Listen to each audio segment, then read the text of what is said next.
벨사살 왕은 이 손가락에 쓴 글씨가 무엇인지 굉장히 궁금한 상태입니다. 그래서 이 특별한 메시지를 알아야만 살 수 있을 것 같습니다. 그 때문에 다니엘을 불러드리게 됩니다. 오늘 본문 말씀에서 왕비에게 추천받은 다니엘에게 벨사살 왕이 어서 이 문자를 해석해서 내게 알게 하라고 말합니다. 만약 그렇게 해줄 수만 있다면 자주색 옷을 입히고 목에 금사슬을 걸고 나라 안에서 서열 3위가 될 수 있도록 해주겠다고 약속을 하고 있습니다. 그만큼 다급한 왕의 마음을 우리가 알 수가 있습니다. 그러나 다니엘은 그 모든 혜택들을 거절합니다. 그 모든 물질들 그리고 상급들 자신에게 주지 않아도 상관없다고 이야기합니다. 다니엘은 돈을 벌기 위해서 왕 앞에 온 것이 아닙니다. 하나님의 사명을 가지고 하나님의 뜻을 전하기 위해서 왕 앞에 선 것입니다. 그러니까 그는 하나 마음속에 두려움 없이 온전히 하나님 말씀을 전하기 위해서 이 모든 것들을 거절합니다. 장차 자기가 할 말이 무엇인지를 그는 알고 있었기 때문입니다. 벨사살 왕 앞에서 그가 메시지를 전하는데 그것은 책망입니다. 책망. 왕이 지금 잘못된 행동을 하고 있다는 것입니다. 그 말하는 것에 있어서 하나하나가 틀린 것이 없었습니다. 아버지 느부갓네살 왕 때에 하나님께서 어떠한 분인지를 드러내셨음을 말합니다. 하나님께서 세상 만사를 다스리시고 큰 권세를 가지고 계시며 하나님은 누구라도 원하시는 자를 세워서 그 모든 것들을 이루어 나가는 도구로 사용하시는 분임을 말씀하고 있습니다. 이것을 아버지 느부갓네살 왕이 고난 속에서 깨우쳤다는 것입니다. 그러나 그 모든 것을 알고 있는 느부갓네살 왕의 아들로서 마땅히 아버지의 길, 참된 신앙의 길을 걸어갔어야 되는데 그 반대 길로 가고 있음을 책망합니다. 어떤 일을 저질렀습니까? 그가 22절에 보니까 그의 아들이 되어서 이것을 다 알고서 아직도 마음을 낮추지 아니하고, 즉 하나님 앞에서 이 모든 권세가 자신의 것이라고 착각을 하고 있는 것입니다. 아버지가 저지른 오류를 지금 아들이 그대로 저지르고 있습니다. 그렇기 때문에 예루살렘 성전에 있던 그 거룩한 그릇을 가져다가 술판을 벌이는 곳에 사용하고 있지요. 은과 금으로 만들어진 거룩한 것을 가지고 자신들이 술을 먹는데 희롱하며 즐기고, 그리고 금과 은과 구리, 쇠와 나무, 돌로 만든 신상들을 찬양하는 일을 하고 있습니다. 하나님의 거룩한 그릇으로 술을 마시면서 하나님이 아닌 우상들을 찬양하는 것은 누가 봐도 하나님을 우습게 여기고 조롱하는 것입니다. 이 권세는 내 것이고 우리 이 나라의 권세에 하나님의 자리는 없다. 이것은 온전히 내가 이룩한 나의 것이다 라고 생각을 하는 것입니다. 잘못된 신앙관이 내려왔어요. 이 벨사살 왕이 하나 신앙의 마음이 없습니다. 아버지가 어떠했든 아들이 이렇게 죄악을 저지르면 그에 대해서 성경은 심판이 이루어진다. 아들의 죄를 아비가 덮어쓰지 않으며 아버지의 죄를 아들이 덮어쓰지 않습니다. 지금 벨사살 왕은 개인이 하나님 앞에서 해서는 안 되는 죄를 저질렀기 때문에 그것을 다니엘이 명확하게 설명을 하고 책망을 합니다. 그것을 벨사살 왕이 들어야만 하기 때문입니다. 오늘 본문 말씀에서 중요한 것이 바로 이 다니엘의 자세입니다.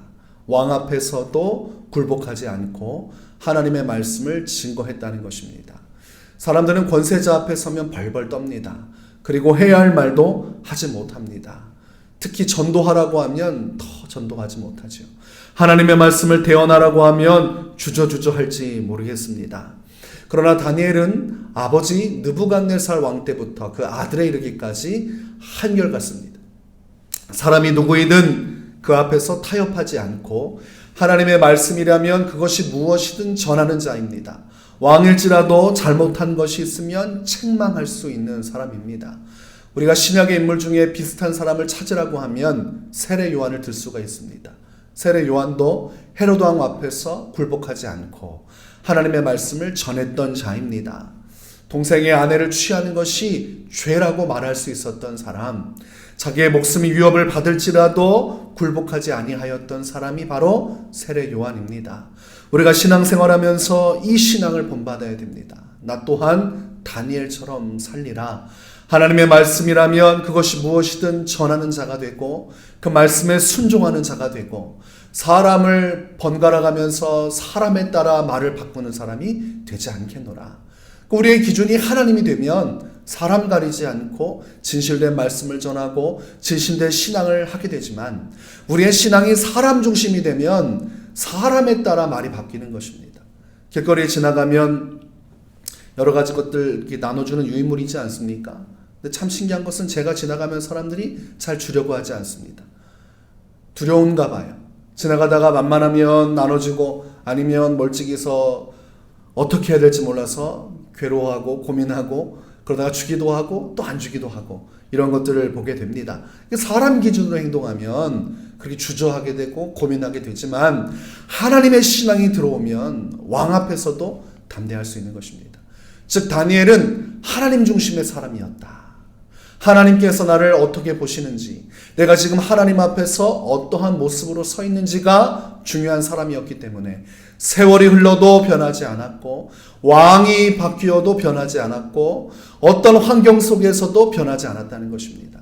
그래서 우리가 하나님 중심으로 설 수 있다면 우리는 천국 갈 때까지 변질되지 않을 것입니다. 신학교 1학년 때 들어가면 부흥사라고 그래요. 뜨겁고 아주 굉장히 열정이 있어요. 그런데 2학년, 3학년, 4학년 지나가면 마지막에 4학년 되면 평신도보다 못한 신앙인이 된다. 이런 말이 있습니다. 그러니까 시간이 흘러가면서 변질된다는 이야기입니다. 어떤 목사님이 저한테 오셔서 하는 말이 최 목사는 순수해서 좋다. 그 말은 뭡니까? 본인은 순수하지 않다는 얘기입니다. 목회하다 보니까 자꾸 변질되는 일들이 있다는 얘기예요.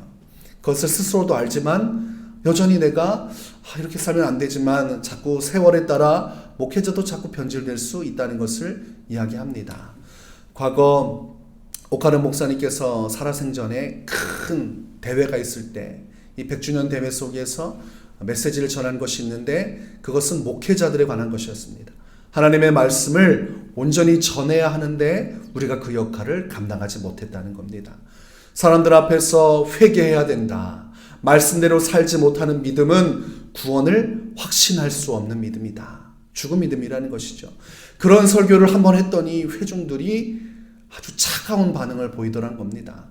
3만여 명의 사람들이 냉소하고 침묵하고 아무 말도 하지 않으니까 다음 설교할 때는 그것을 빼게 되더라는 거예요. 회개에 대한 메시지, 불편한 메시지, 굳이 서로 간에 민망하는 것들은 자꾸 빼더라는 거예요. 그것을 회개하는 메시지를 들은 바가 있습니다. 그리고 그 메시지에서 한국교회 모든 지도자들은 자유로울 수 없을 것이다. 그러면서 회개의 말씀을 선언하는 것을 들은 바가 있습니다. 그러니까 우리가 다니엘처럼 살지 못했다.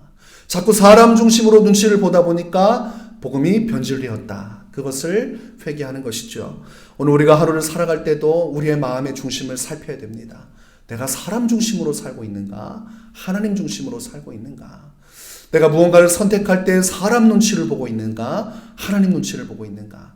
만약 작은 것일지라도 우리의 결정에 중대한 것이 사람에게 맞춰 있다면 그 신앙은 반드시 변질되게 되어 있습니다. 상황에 따라 흔들리게 되어 있습니다. 그것은 결국 자신의 신앙을 망치고 영혼을 망치는 것입니다.